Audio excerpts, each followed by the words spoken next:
ഇന്ന് നമുക്ക് മുളകിൻ്റെ പെരുന്നാളാണ്. ചില നഷ്ടങ്ങൾ ഉണ്ടാകുന്നത് പെരുന്നാളാവുകയാണ്. അപ്പോൾ ഇത് കണ്ടോ, അത് നമ്മളെ വെളുത്ത മുളകാണ്. നല്ല എരിവും നല്ല വെള്ള കളറും നല്ല വലിപ്പമൊക്കെ ഉള്ള വെളുത്ത മുളകാണ്. നന്നായിട്ടുള്ള എരിവുണ്ട്. അപ്പോൾ ഇത് മിനിയാന്ത കാറ്റിനും മഴക്കും ഒടിഞ്ഞു വീണു. അതിന് പിന്നെ നമ്മൾ കമ്പൊന്നും കുത്തിയിരുന്നില്ല. അത് വളർന്നു വരുന്നല്ലേ ഉള്ളൂ, ചെറുതാണ് എന്ന് കരുതി നമ്മൾ കമ്പ് കുത്തിയിരുന്നില്ല. എന്നാൽ ഇതിനൊക്കെ നമ്മൾ കമ്പൊക്കെ കുത്തിയിരുന്നു. അപ്പോൾ അതൊക്കെ ഒടിയില്ല എന്നാണ് നമ്മൾ കരുതിയത്. എന്നാൽ ഇന്ന് വന്ന് നോക്കുമ്പോൾ ഇന്നലത്തെ മഴക്ക് അതിൻ്റെ മുളകിൻ്റെ ഭാരം കൊണ്ട് ഒന്നാകെ ഒടിഞ്ഞ് തൂങ്ങി വീണു. കാണുമ്പോൾ ഒരു സങ്കടം തോന്നുന്നുണ്ട്. കാരണം ഈ മുളകിൻ്റെ തൈയൊക്കെ വർഷങ്ങളോളം നിൽക്കുന്നതാണ്. അടിയോടെയാണ് പൊട്ടിയിരുന്നത്. അപ്പോൾ ഇതിൻ്റെ കമ്പ് കുത്തിയ കമ്പൊക്കെ ഉറപ്പില്ലാത്തതുകൊണ്ടായിരിക്കും പൊട്ടിയിട്ടുണ്ട്. ഇനിയിപ്പോൾ വലിയ മുളകായിട്ട് ഒന്ന് തന്നെ ഉള്ളൂ. അപ്പോൾ അതിനും കൂടി നമ്മൾ 2 കമ്പ് കുത്തി കൊടുക്കുന്നുണ്ട്. കാരണം എന്തുകൊണ്ടെന്ന് വെച്ചാൽ നമ്മൾ അതും കൂടി ഒടിഞ്ഞ് പോയിട്ടുണ്ടെങ്കിൽ നമ്മൾ കുറേ പേര് വിത്ത് ചോദിച്ചിട്ടുണ്ട്. അപ്പോൾ അവരോടൊക്കെ പിന്നെ നമ്മൾ കൈ കൊപ്പേണ്ടി വരും. പിന്നെ കുറേ കഴിഞ്ഞിട്ടേ മുളകുണ്ടാവുള്ളൂ, ചെറിയ തൈകളാണ്. അപ്പോൾ ഇതൊക്കെ ഇങ്ങനെ പഴുത്ത് വരുന്നുണ്ട്. അപ്പോൾ ചോദിച്ചവർക്ക് നമ്മൾ കൊടുക്കണ്ടേ. അപ്പോൾ ഇതും കൂടി ഒടിഞ്ഞ് വീഴാതിരിക്കാൻ വേണ്ടി നമ്മൾ ഒരു കമ്പും കൂടി എക്സ്ട്രാ കുത്തി കൊടുത്തിട്ടുണ്ട്. ഇന്നും നാളെയൊക്കെ മഴ ഉണ്ടാകുമെന്ന് പറഞ്ഞിട്ടുണ്ട്. അപ്പോൾ ഇത് ഒടിയാൻ കാരണം മുളകിൻ്റെ ഭാരം കൊണ്ടാണ്. ഈ മുളകിന് പ്രത്യേകമായിട്ട് നല്ല കനവും ഭാരമൊക്കെ ഉണ്ട്. പിന്നെ ഈ മുളകിന് ആണെങ്കിൽ കൂടുതലായിട്ട് കുലകുത്തി കായ്ക്കുന്നൊരു മുളകാണ്.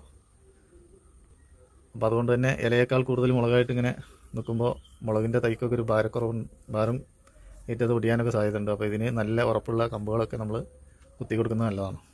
അപ്പോൾ നമ്മൾ നിസാരാക്കിയതുകൊണ്ടാണ് ഇത് രണ്ടും ഒടിഞ്ഞു പോകാൻ കാരണം. ഇത് കണ്ട നിറയെ മുളകാണ്, നമ്മളിങ്ങനെ നുള്ളിയെടുത്തുകൊണ്ടിരിക്കുകയാണ്. വളരെ ചള്ളു മുളകുണ്ട്, എന്നാലും അത് ചെറിയ പേരുണ്ടാവും. നമുക്കത് പൊരിച്ച് കഴിക്കാം കേട്ടോ. ഈ ചള്ളൊക്കെ നമ്മുടെ ചൈനീസൊക്കെ ചെയ്യുന്ന പോലെ ഈ ചള്ള് ചെറിയ ചീന്തിയിട്ട് എണ്ണയിൽ വറുത്തിട്ട് കുറച്ച് ഉപ്പൊക്കെ കുടഞ്ഞിട്ട് കഴിക്കാം. നമ്മളെ ഭക്ഷണത്തിൻ്റെ കൂട്ടത്തിലൊക്കെ കഴിക്കാം. എന്നാൽ മൂത്തത് പറ്റില്ല കേട്ടോ, മൂത്തത് നല്ല എണ്ണ കാഞ്ഞ് എരിവാണ്. ഏതായാലും കുറച്ച് ദിവസത്തേക്കൊന്നും ഇനിയിപ്പോൾ മുളക് വാങ്ങേണ്ട ആവശ്യമില്ല. നന്നായിട്ട് ഫ്രിഡ്ജിൽ കവറിൽ കെട്ടി വെച്ചാൽ നല്ല രീതിയിൽ അവിടെ നിന്നോളും. ഏതായാലും വിത്തിന് കൊടുക്കാൻ വേണ്ടി നല്ലൊരു മരം നമ്മളിവിടെ വെച്ചിട്ടുണ്ട്. അപ്പോൾ അത് പൊട്ടാതിരിക്കട്ടെ എന്ന രീതിയിലൊക്കെ നമ്മൾ നല്ല ബലം കൊടുത്തിട്ടുണ്ട്. ഇതിപ്പോൾ നമ്മളെ വീട്ടിലൊരു 2-3 തൈ ഉണ്ടെങ്കിൽ പിന്നെ നമുക്ക് പച്ചമുളക് വാങ്ങേണ്ട ആവശ്യമില്ല. അത് പൊട്ടിക്കും തോറും വീണ്ടും വളർന്നിങ്ങനെ കായ്ച്ചുകൊണ്ടിരിക്കും. അതാണ് ഈ മുളകിൻ്റെ പ്രത്യേകത. അതിങ്ങനെ നമ്മൾ മൂക്കുന്നത് പൊട്ടിക്കും തോറും ഇങ്ങനെ വീണ്ടും തഴുത്ത് ഇങ്ങനെ കായ്ച്ചുകൊണ്ടിരിക്കും. നല്ലൊരു ഇനം മുളകാണ്. ഏതായാലും പൊട്ടി വീണതിൽ വലിയ സങ്കടമൊക്കെ ഉണ്ട്. നട്ട് വളർത്തിയതല്ലേ, അപ്പോൾ അതിൻ്റെ ചെറിയതായിട്ടുള്ള സങ്കടങ്ങളൊക്കെ ഉണ്ട്. പക്ഷെ എന്നാലും കുഴപ്പമൊന്നുമില്ല. ഇനിയിപ്പോൾ ഇത് അതിൽ നിന്ന് അടിയിൽ നിന്ന് കിളിർത്ത് വരാൻ സാധ്യതയുണ്ട് എന്നല്ല, നമ്മളതിനെ വളർത്തിയെടുക്കും. അപ്പോൾ അതിനുവേണ്ടി അതിൻ്റെ അടിയിൽ 2 കമ്പൊക്കെ ഉണ്ട്, കുറച്ച് മണ്ണൊക്കെ ഇട്ട് കൊടുക്കുകയാണ്. നല്ല രീതിയിൽ ഒരാഴ്ചയും കൂടി കഴിഞ്ഞാൽ നമുക്കിത് കാണാം നല്ല രീതിയിൽ വളർന്നു വരുന്നത്. ഈ കമ്പുകളല്ലാതെ തന്നെ മറ്റു കുറേ കമ്പുകളൊക്കെ ഇതിൽ വളർന്നു വരുന്നത് നമുക്ക് കാണാം. ആ മുളകിൻ്റെ സ്വഭാവം വെച്ചിട്ടാണ് നമ്മളിത് പറയുന്നത്. മുളകിൻ്റെ കമ്പ് കുത്തിയാലൊക്കെ വേര് പിടിക്കാറുണ്ട്. എന്നാലും നമ്മളെ സംതൃപ്തിക്ക് വേണ്ടി നമ്മളിങ്ങനെയൊക്കെ ചെയ്ത് നോക്കുന്നുണ്ട്. കുലകുത്തി കായ്ക്കുന്നതെന്ന് പറയാൻ അതിൻ്റെ ചെറുപ്പം തന്നെ ഇങ്ങനെയാണ്. അപ്പോൾ അതാണ് നമ്മളത് നല്ല രീതിയിൽ മുളക് പിടിക്കുന്ന മുളകാണ് ഇത് എന്ന് പറയാൻ കാരണം. ഇത് മറ്റ് പച്ചമുളകിനെ പോലെയല്ല, ചെറുപ്പത്തിൽ തന്നെ അത് നല്ല രീതിയിൽ കായ്ച്ചു തുടങ്ങും. കണ്ടില്ല, ഏതെങ്കിലും പച്ചമുളക് ഇങ്ങനെയൊക്കെ ഈ വലിപ്പത്തിൽ ഇങ്ങനെയൊക്കെ കായ്ച്ചു നിൽക്കുമോ?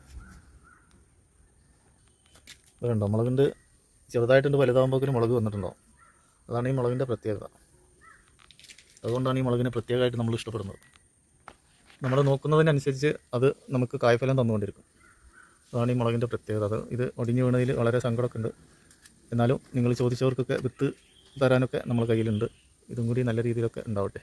അപ്പോൾ കൂടുതലായിട്ടൊന്നും പറയുന്നില്ല. എല്ലാവരും നമ്മളെ വീഡിയോ ഒക്കെ കണ്ട് നമ്മളെ സപ്പോർട്ട് ചെയ്യാൻ മറക്കല്ലേ. മറ്റൊരു വീഡിയോയുമായി വരുന്നവരെല്ലാവർക്കും ബൈ ബൈ.